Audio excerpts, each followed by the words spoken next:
This video is sponsored contains online shopping.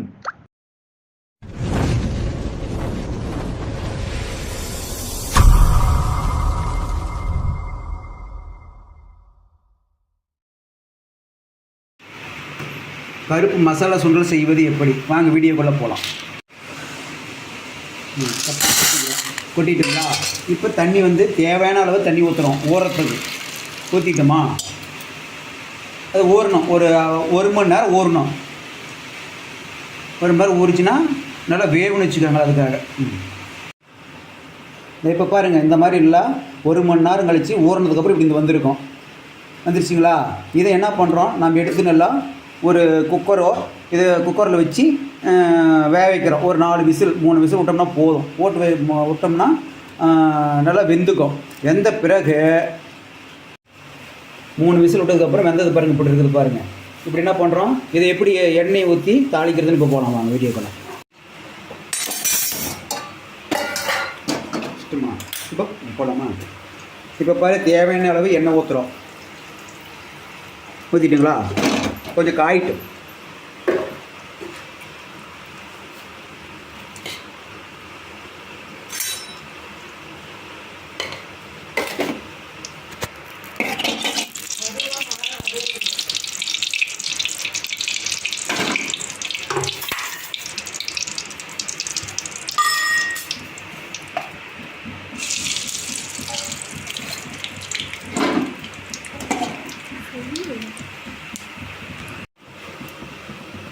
கடுகு பருப்பு பொரியுது பாருங்கள்.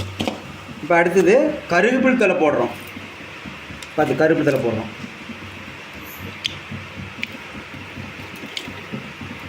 அடுத்து பச்சை மிளகா போடுறோம். போட்டு வதக்குறோம்.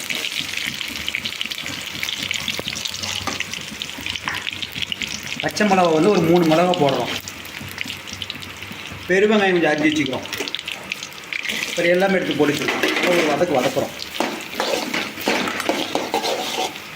வதக்கிட்டங்களா?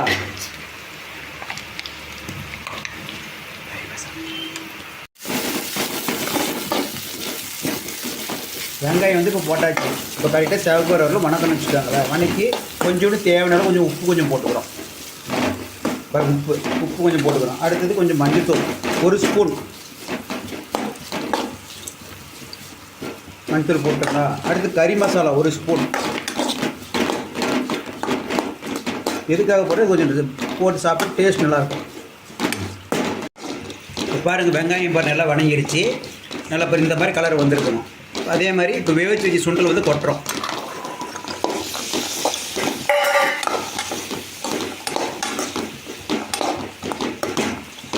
அது கூட கொஞ்சம் தேங்காய் தூள் போடுறோம்.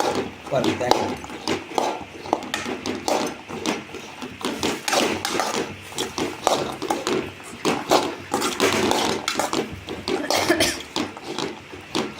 அடுத்தது இந்த டேஸ்ட் வர்றதுக்காக, இந்த வாசம் வர்றதுக்காக கொத்தமல்லி தூள் போடுறோம். கொத்தமல்லி தழை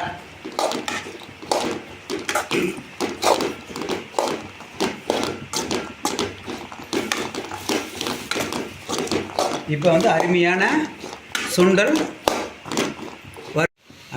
சுண்டல் வறுவல் ரெடி. நன்றி.